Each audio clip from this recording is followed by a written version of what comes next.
Hey guys, what's up? Welcome back here to another episode of Intuitive Angling. And man, I really appreciate you guys swinging by the channel, spending some time with me today. It's always grateful for that. And guys, I tell you what, I hardly slept any at all last night in preparation for doing this video here because I was so disgusted about what I saw yesterday on YouTube that I was just freaking outraged by it. And what we're going to talk about today in the video is Chris and Trey Zaldangerous on their YouTube channel, Zaldangerous. They did a YouTube video talking about, they interviewed quite a few Elite Series pros about their electronic setup, and they were showing the most expensive electronic setups on the circuit out there. And so we're going to discuss that a little bit. Also, I will link that video into the description. So if you guys want to watch it, just go into my description and check that out. So we're going to get into that in today's video.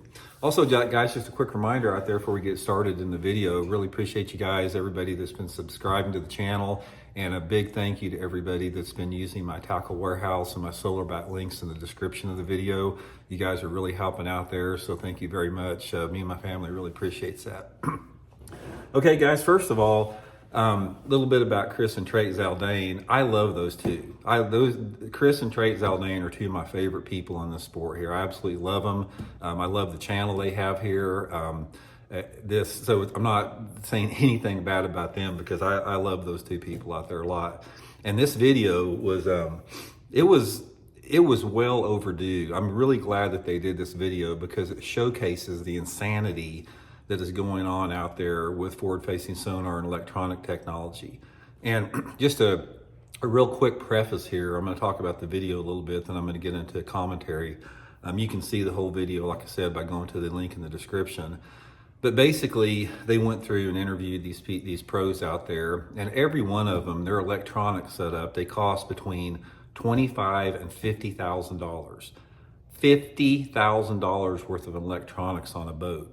And one of the most notable comments within the entire video was made by Brian New, who was one of the anglers that they interviewed. He had a ton of electronics on his boat, and he even admitted, he goes, this ain't fishing, is what he said. This is not fishing.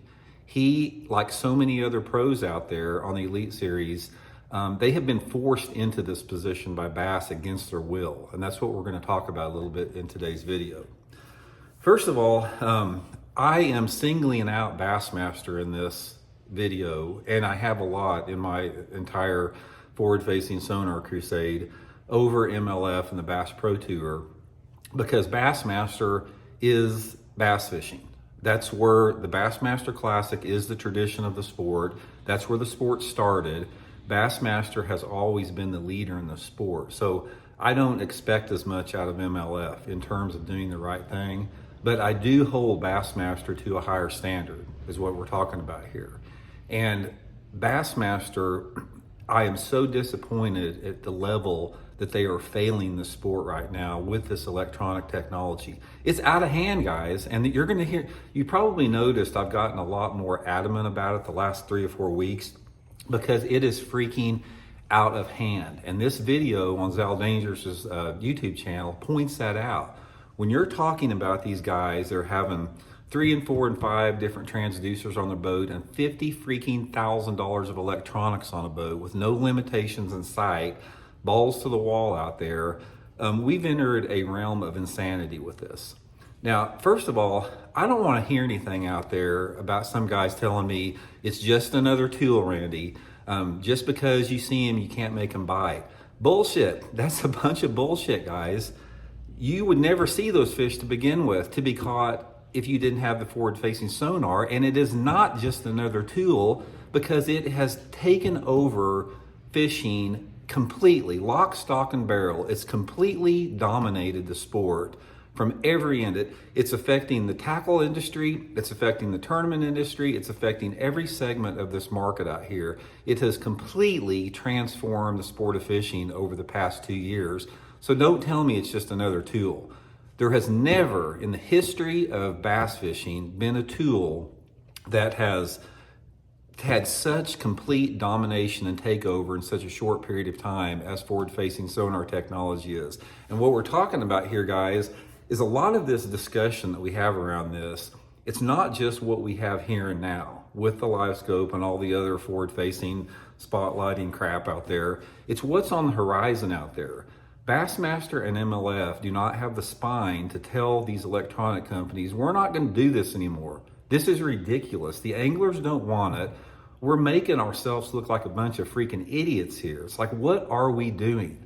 What are we doing allowing these pros to have $50,000 worth of electronics on their boat, yet at the same time, we make it illegal for somebody to have a boat that has less than 50 horsepower, and you can't use a jet drive boat, you can't get out of your boat to drag it 5 feet over a mud flat. You got all these rules that are in place that kneecaps anyone that wants to just take an advantage with traditional bass fishing. Yet there's zero limitations on this technology. $50,000, guys. You've already got $100,000 bass boat. Now you've got $50,000 worth of electronics on there with no limits. It's whatever you want to do out there. And if you're one of those anglers out there, if you watch this video, Zaldangerous' video on this, and if you don't see how disturbing that is, then you're not paying attention. You are not paying attention, and you don't have any foresight looking down in the road. I can give you a list a mile long about all the negative aspects that forward-facing sonar technology has brought into the sport, and the only advantage that has brought into the sport is it has created a sense of me, me, me, me. It's like, what's in it for me? It's like, how many fish can I catch? With zero awareness for anything that's doing for the sport, zero awareness for the tradition and the heritage of the sport, zero awareness for the sustainability of the sport, zero awareness for the road that we're headed down with AI and all this other technology that is on the horizon right now. You're simply not paying attention if you're a forward-facing sonar advocate. And the thing here's the thing out there that I don't quite understand, is you've got a lot of anglers like Brian New that basically echo the sentiment of the majority of the pros, in my opinion, that basically admit that this is not fishing and they don't like it. They don't want any part of it, but they have been forced into it by Bassmaster against their will out there. And as a result, we are degrading the sport to a level that it has never been before out there. And this is going to be at the forefront of every conversation moving forward until something is done about this, because it's going to happen next week, guys. Bassmaster, they're getting ready to go to Lake Fork next week. Don't even waste your time watching the show, because you're going to see 4 guys on a split screen with their back and their head to the camera with their spinning rod, maybe a jerk bait, looking at their screen, and that tournament's going to get one it's either going to get one on some type of a swim bait, spotlighting, or possibly a jerkbait out there. So don't even waste your time. That's how all the tournaments are going to get from one from anymore.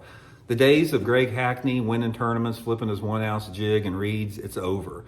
The days of Rick Clunn, winning a tournament on a square bill is over. The days of John Cox winning a tournament, skipping a wacky rig under cypress trees, it's over.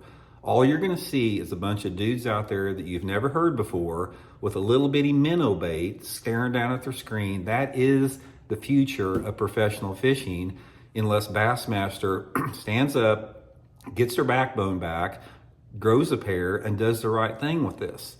The movement, make no mistake about it, guys, the movement to get this banned from tournament competition is rising at an incredible pace right now. You got a vocal minority of people that have a special interest, and their special interest of one or two things. Either they feel like they can't compete without it because there's most of the guys that you see dominating the tournaments now with live scope, with the exception of somebody like Jacob Wheeler, because he's in a class of his own and he can do just as good regular bass fishing. But most of the guys that you never heard of that are dominating fishing could simply not compete unless they had live scope. They would be down in the triple digits every single tournament with that. That is the reality of the situation with out there. So you have a vested interest in some people that don't have the ability to compete with traditional fishing, and then you have a vested interest in the tournament organizations maintaining those sponsorships and not wanting to rock the boat to lose their 6 and 7 figure deals with that. Here's another thing about it. Why, if these electronic companies are dumping so much money into the organizations, why isn't it reflected in the payout? If they're paying that kind of money, where's that money going to? That's a question that I'd like to, be answered out there. But the main thing, guys, is I am, somebody forward this to the Bassmaster management here. And if you're listening to me, Bassmaster management, you need to start doing better. What the hell are you doing? Why are you in the process of actively undermining the future of this sport by allowing guys to put $50,000 worth of electronics on their damn boat? If you don't think that creates an income disparity issue amongst pro fishing, then you're oblivious to the situation out there. If you want to see the stock in Bassmaster shoot through the roof, and if you want to see the goodwill within Bassmaster shoot through the roof, and if you want to get back all of the members that you're losing right now at a rapid pace because they don't want to watch forward-facing sonar, do the right thing and make forward-facing sonar illegal in tournament competition. Your every aspect about bass will go through the roof. Any type of disgruntled electronic companies you have to deal with are going to be, overshadowed by all the public support that you're going to get for this out there. Here's one thing you can do to satisfy everybody, what I've told you. Listen to me on this, Bassmaster management. Allow the pros to use forward-facing sonar in practice if they want to, but do not allow them to use it in the tournament. That will make people actually have to fish out there. Then, they can still have their umbilical cord if they want to for fun fishing or whatever. That's a start. Ideally, I would like to see it banned completely from recreational and sporting fishing and only put it in the hands of the conservation departments. That's where it needs to be, but at least we could take a step in the right direction by doing that. But right now, it is just, I am so disappointed in what Bassmaster has become, simply because I expect more. I expect Bassmaster to be the leader in the sport, and they are not leading the sport right now. They are perceived as being weak and complicit to the electronic companies. Every tournament organization is out there. The first major tournament organization that takes a stand against this and does the right thing is going to have its public perception go through the roof and its popularity go through the roof. And like I said, guys, it's just, it's a fight that we're in right now. It's a fight for the very survivability and the sustainability of the sport. And final thing I want to leave you guys with, you veteran pros out there, you know who you are, all you past classic winners, angler of the year winners, all you past multiple tournament winners. Why aren't you growing a backbone and standing up against this? Because you're undermining your own success.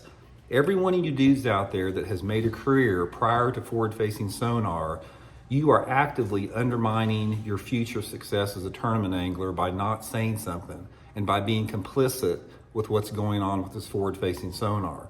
You need to show some type of awareness for the sustainability and the tradition and the heritage and the aesthetics and the therapeutic value and the magic and the mystery of the sport. Because right now you fell in line like a bunch of sheep out there with this forward-facing sonar. So anyway, guys, I'll link that video in the description. You guys need to watch it. If you're a real bass fisherman, you're going to be disgusted by the end of it as far as what Bassmaster has allowed here. And we're going to keep fighting the fight because it is the good fight to have. Make no mistake about it. So thanks for tuning in. We'll talk later.